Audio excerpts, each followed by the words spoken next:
Hey guys, welcome back to my channel. It's Serena. In today's video, I have a delicious way to beat the heat. We are making Copycat Dole Whip pineapple popsicles.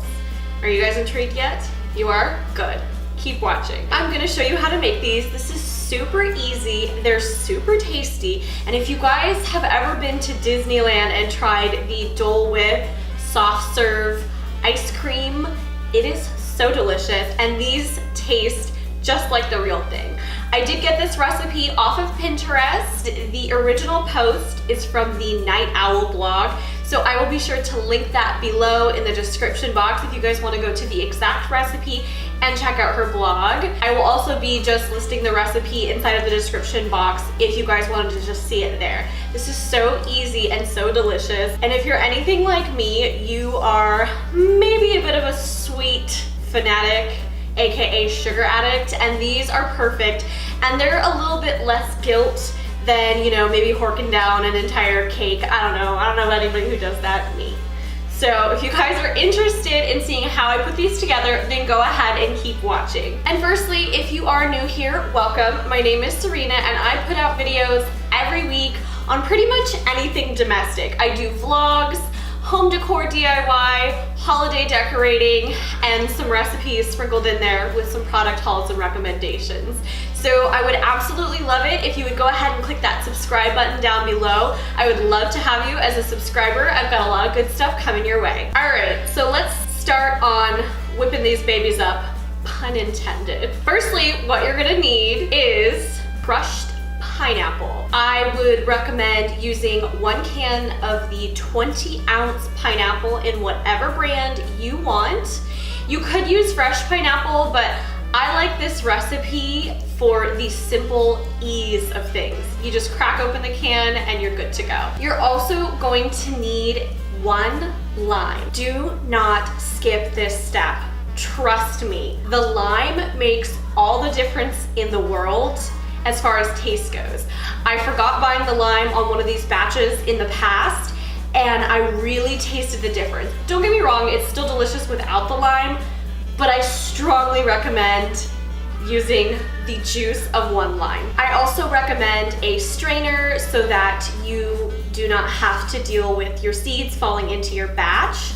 And obviously you're going to need a can opener to open your can, and I recommend a rubber spatula scraper to scrape out any remaining goodness into your blender. You're obviously also going to need your blender. You're also going to need 1 full tub of Cool Whip. This is the 8-ounce tub. You're gonna need the entire thing, and you're gonna let it thaw inside of your fridge. You're also going to need your popsicle sticks. This is just a small pack. I literally don't even know where I bought this, but you can get this at the grocery store or at Target or anywhere that sells food-ready popsicle sticks. You're also going to need a popsicle mold. Now, this particular one I picked up at Cost Plus World Market last year. I'm assuming this is probably a reoccurring popsicle mold, a reoccurring item at Cost Plus. I really like this one a lot. The top is nice and clean. There's no weird grooves to clean when you're washing, which is really important for me. And it's a very sturdy popsicle mold, and these little plastic cups do come out. If you pinch them, you can remove them from the metal frame, which is nice. And I just really like the shape of these. I think that they are just a nice classic popsicle, what I would imagine a nice classic popsicle to look like. So if I can find this on the Cost Plus World Market website, I will definitely link it for you. But there's so many great popsicle mold options out there. The options are really limitless. So you're gonna need that. Just for reference, I do have 2 of these because I liked the first one so much. I do recommend having 2 popsicle molds if you can spare the space in your cupboards and if it's in your budget, just because I never personally really ever just make 1 batch of popsicles. I'm a 2-batch kind of girl, and I don't want to have to like rinse, like pull them out, wait, rinse the mold out, and then like wait and dry it before I pour popsicles into. So I just prefer to have 2 molds handy. Now that you've got everything you need, you're just going to assemble your popsicle batch. This is super super easy. You ready? First, what you're going to do is you're going to open your can of pineapple and you're going to dump that inside of your blender. Then you are going to take your thawed Dole Whip out of your fridge and you are going to just dump that right in. The entire 20-ounce can of pineapple and the entire 8-ounce tub of Dole Whip. Next, what you're gonna do is you are going to take your strainer and you're gonna hold it over your blender and you are either going to just squeeze your lime juice into the strainer so that it catches any seeds, or if you want, you can use a little citrus juicing tool to get as much juice out of there as possible. So you're gonna use every little drop of juice that you can get from that lime because, as I said, it's just going to make the biggest difference in flavor. It's just gonna add that perfect tang. Once that's done, you're gonna turn on your blender and you are going to blend your contents until it's very liquidy and very smooth. By blending it really smoothly and really liquidy, you're gonna make it the easiest to pour your contents into your popsicle mold. If you don't blend it smoothly enough, it's gonna kind of chunk off and kind of glop all over the place. Trust me, I've made this recipe a couple of times and one time I did not blend it enough and it was just kind of like a mess. So you're gonna blend that as liquidy as you possibly can and then you're going to transfer your batch into your popsicle mold. Be sure to fill the popsicle mold not all the way to the top in the beginning. You're gonna wanna fill your batter, so to speak, your popsicle batter to about here. And you're just gonna go ahead and you're gonna go around and you're gonna fill each little popsicle mold. And then once you've filled all of them to about that, I would say 3/4 of the way point, then you're gonna go ahead and top off. If you fill these things too full, when you're trying to take it out, it is gonna be such a headache because the popsicle batter, if you will, is going to freeze to the top of your plastic and it's gonna create a suction effect and it's gonna be so hard to remove your popsicles post-freezing. Once you've got your popsicles all in their little homes, what you're gonna do is you're gonna put the sticks in. Now, if you have a mold that has its own plastic sticks, then you're gonna use those, but this one calls for the wooden popsicle sticks.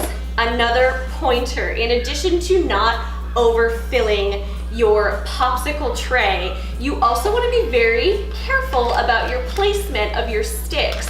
So I have in the past noticed that if my sticks are not placed just right, it is so hard to remove the top. Once the sticks are all on, if they're really down deep into the popsicle, it's really hard to remove this top part because they're not all lined up together in an exact row, and it makes pulling this top off really difficult. So just a tip, don't place your popsicle sticks all the way down deep into the tray. You're just gonna place it in there just so that it gets right in there enough to when it freezes, it's going to be good enough to hold up the popsicle firmly, but it's not jammed in there to where it's gonna be really hard to remove your tray top when you're ready to eat your popsicles. Now, these do take about 4 to 6 hours to freeze, depending upon your freezer, the temperature outside, as well as how cool they were when you originally put them in. Me personally, I let them chill 6 to 8 hours or just overnight if I can wait that long. Once you pull them out, the next challenge arises. I recommend letting your popsicles sit on the counter for 4 to 6 minutes to let them soften up just a bit, but not melt, so that you can remove them. I also have a kind of crazy trick or popsicle hack, if you will, and that is pliers. I know, only a true sugar addict would pry popsicles out of their homes with pliers. But hear me out. The popsicles are gonna get soft on your counter, but they're not going to melt. So they're still gonna be a little difficult to pull out. But what I've noticed is, as you can see here, I've got movie magic, some popsicles already frozen and ready to be removed. I still find that it can be hard sometimes to remove them. So what I will do, if they're still kind of stuck and they're stubborn and they don't want to come out, I will take my pliers. These are some heavy duty pliers from Cobalt. I know, this is like so silly.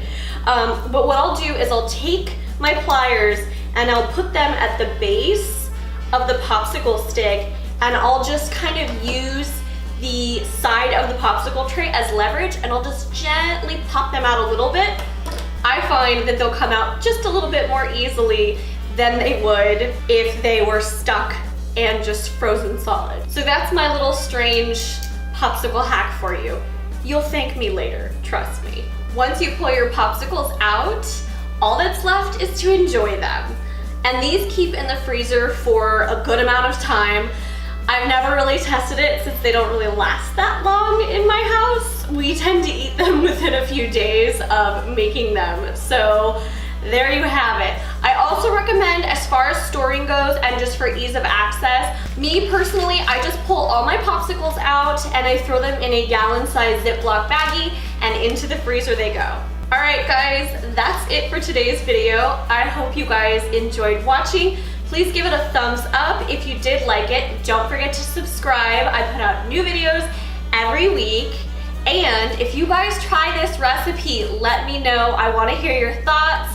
Thank you guys so much for watching. Love you so much, and I'll see you in the next video. Mwah! Bye.